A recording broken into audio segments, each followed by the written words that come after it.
Tube Tamil வணக்கம்.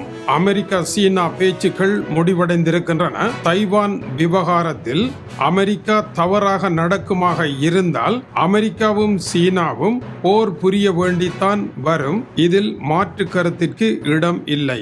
சீன அதிபர் அழுத்தம் திருத்தமாக அமெரிக்க அதிபரிடம் கூறியிருக்கின்றார். வெளியே வந்த அமெரிக்க அதிபரிடம் ஊடகவியலாளர்கள் தைவானை பற்றி பேசினீர்களா என்ற கேள்விக்கு அவர் எந்த பதிலும் கொடுக்காமல் சீனா என்பது அழகிய நாடு என்று சீனாவின் அழகை புகழ்ந்து பேசினார்.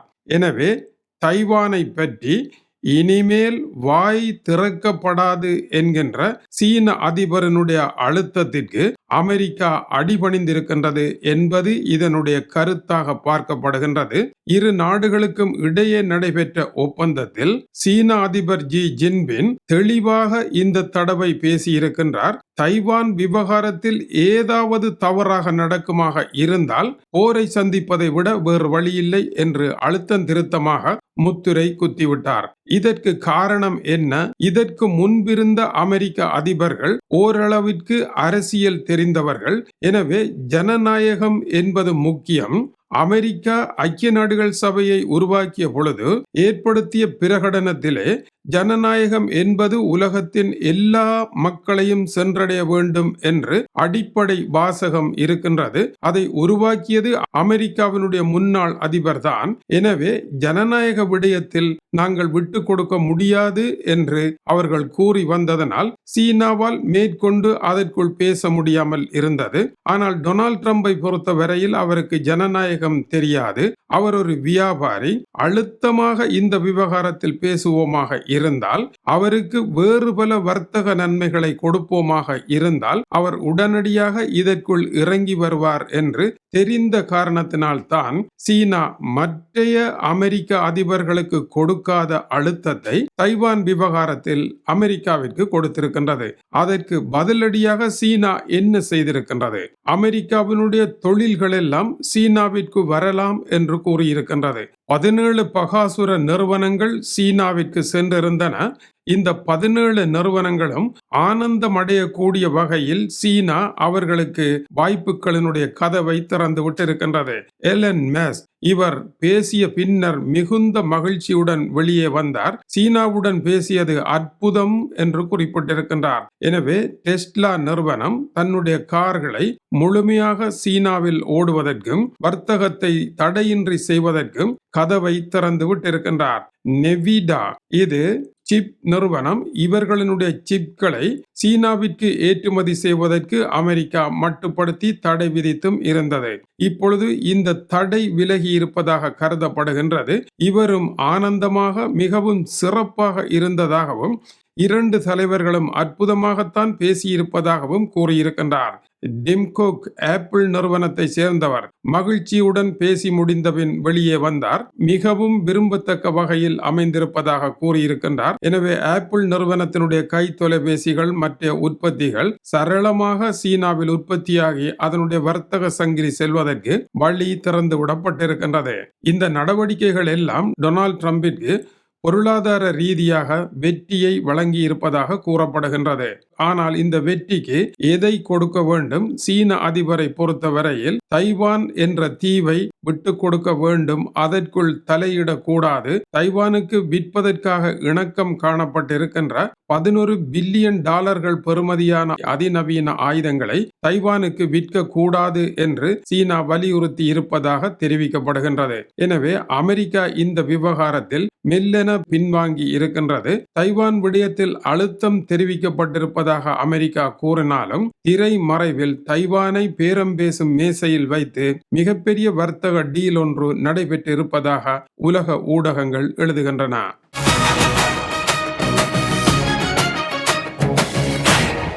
தைவான் விவகாரத்தில் அமெரிக்க அதிபர் மௌனம் காத்த பின்னர் தைவான் அரசு தங்களுக்கு விற்பனை செய்ய இருக்கின்ற ஆயுதங்களை அமெரிக்கா விற்கும் என்றும் தங்களுடைய பக்கம் அமெரிக்கா நிற்கும் என்றும் சம்பிரதாய பூர்வமாக அமெரிக்காவை பாராட்டினாலும் கூட இந்த பிராந்தியம் போர்க்களமாக மாறி இருப்பதற்கும் இங்கு அமைதியில்லாத வாழ்க்கை ஏற்பட்டு இருப்பதற்கும் சீனா மட்டும்தான் காரணம் என்று அழுத்தம் திருத்தமாக தைவான் கூறியிருக்கின்றது. எனவே அமெரிக்கா கைவிட்டாலும் கூட தைவான் சீனாவை எதிர்கொள்ள தயாராகத்தான் இருக்கின்றது என்ற செய்தியை அவர்களுடைய தகவல் வெளியிட்டிருக்கின்றது.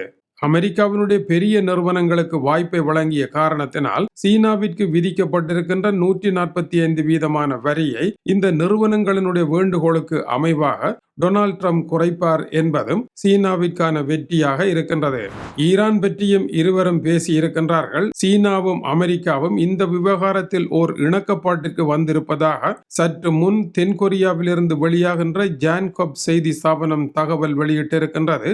அமெரிக்க வெள்ளை மாளிகையை அடியொற்றி ஈரான் அணுகுண்டை உருவாக்க முடியாது என்பதில் இரண்டு நாடுகளும் இணக்கப்பாட்டிற்கு வந்திருப்பதாக அந்த செய்தி தெரிவிக்கின்றது. ஈரான் அணுகுண்டை உருவாக்க கூடாது என்று அமெரிக்கா கூறியதும் சீனா கூறியதும் ஏதோ இன்று புதுமையாக நடந்ததாக இல்லை. இது ஏற்கனவே சீனா கூறிய விடயம்தான்.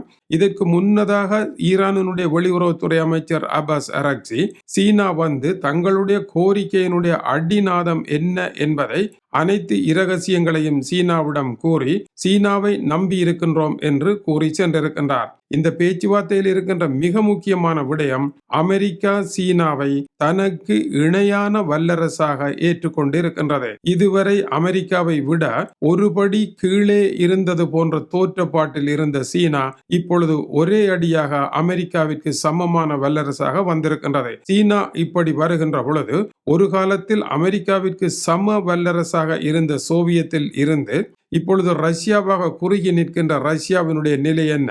ரஷ்யா கையை விடப்பட்டிருக்கின்றது, பிரிட்டன் கையை விடப்பட்டிருக்கின்றது, ஐரோப்பாவிற்கு இடமில்லை.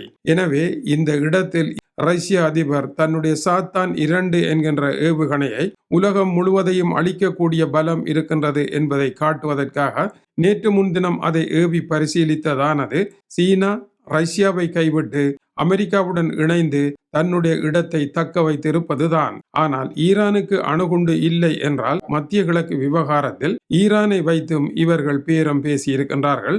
இந்த நாடுகளுக்கு என்னதான் உரிமை, இவர்கள் என்னதான் செய்வது என்ற கேள்விக்கு அமெரிக்காவும் சீனாவும் நேற்று நமது செய்தியில் சொன்னது போல அவர்கள் இருவருடைய லாபத்திற்காக தான் பேசுகின்றார்களே அல்லாமல் உலகத்தினுடைய நன்மைக்காக அல்ல என்பதை இன்றைய செய்திகள் உறுதி செய்திருக்கின்றன. இது பற்றி இன்டர்நேஷனல் கிரைசிஸ் குரூப் ஆய்வாளர் வில்லியம் யார் கூறுகின்ற பொழுது திரைமறைவில் இவர்கள் மிகப்பெரிய பேரத்தை பேசி முடித்திருக்கின்றார்கள் என்றும் குறிப்பிடுகின்றார். டொனால்ட் ட்ரம்ப் தைவானை மேசையில் வைத்து சூதாடலாம், தைவான் தனி நாடாக மாற முடியாது, அதற்காக எந்த விலையையும் கொடுப்பதற்கு சீனா தயார், அமெரிக்காவை சந்திப்பதற்கும் தயார் என்று கூறியிருப்பது அமெரிக்காவிற்கு விழுந்திருக்கின்ற அடிதான் என்பது இதன் கருத்தாகும்.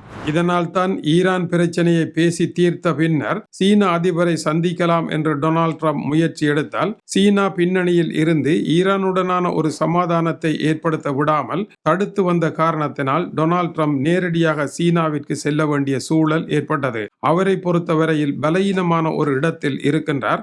ஈரானுடனான ஒரு போரை நடத்த வேண்டி இருப்பதனால் தைவான் விவகாரத்தில் அழுத்தம் திருத்தமாக பேச முடியாமல் போய்விட்டது. ஈரான் பிரச்சனையை முடித்து கொண்டு சென்றிருப்பாராக இருந்தால் தைவான் விவகாரத்தில் விட்டுக் கொடுக்க முடியாது என்று பேசியிருக்கலாம். தைவானில் இருந்துதான் அமெரிக்காவிற்கு மிகச்சிறந்த சிப்கள் உயர் தொழில்நுட்பத்திற்காக செல்லுகின்றன.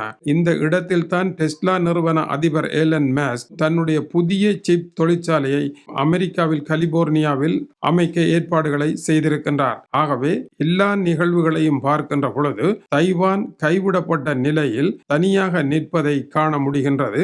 ஈரானையும் கைவிடுவார்கள் என்பதுதான் இதனுடைய நிலையாகும்.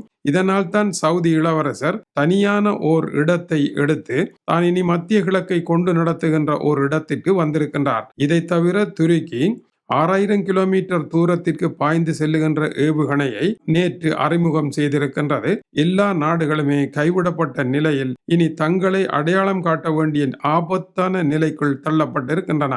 அமெரிக்காவினுடைய டெக் நிறுவனங்களை உள்ளே இறக்குவது சீனாவினுடைய தொழில்கள் வளர்வதற்கும் சீனாவில் இந்த அதிசய தொழில்நுட்பங்கள் வருவதற்கும் வழி செய்யும் என்பதனால் சீன அதிபருக்கு அது லாபம்தான். தைவானை பிடிப்பாராக இருந்தால் மிகப்பெரிய காசோலையை பெற்றது போன்ற மாபெரும் சொத்து சீனாவை வந்தடையும். இதனால் தான் அந்த சொத்தை அவர் கேட்கின்றார். அதை கொடுப்பார்களாக இருந்தால் தென்சீன கடலில் இருக்கின்ற அத்தனை வளங்களும் தனக்குத்தான் என்று அடுத்த கச்சேரியை ஆரம்பிப்பார். இதுதான் சீனாவினுடைய நிலையாக இருக்கின்றது.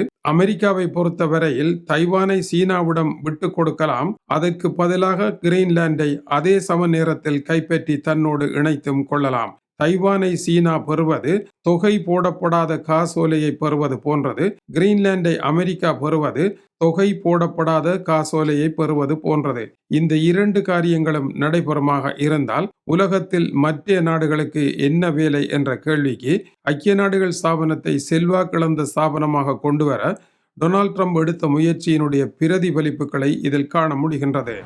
நீங்கள் ஒரு மாபெரும் தலைவர், இதை நான் சொன்னால் மற்றவர்களுக்கு பிடிப்பதில்லை, ஆனால் அதுதான் உண்மை என்று சீன அதிபர் ஜி ஜின்பின்னை டொனால்ட் ட்ரம்ப் பாராட்டி நம் இருவருக்கும் அற்புதமான எதிர்காலம் உள்ளது என்று கூறியிருக்கின்றார். ஆனால் தைவான் விவகாரத்தில் அமெரிக்கா 100% உறுதி கொடுத்தாலே சீன அதிபர் உக்ரைன் விவகாரத்திலும் ஈரான் விவகாரத்திலும் தலையிடுவார் என்பது குறிப்பிடத்தக்கது. இந்த பேச்சுக்கள் உலகின் மற்ற வல்லரசுகளுக்கு சொல்லி இருக்கின்ற ஒரு மகத்தான செய்தி.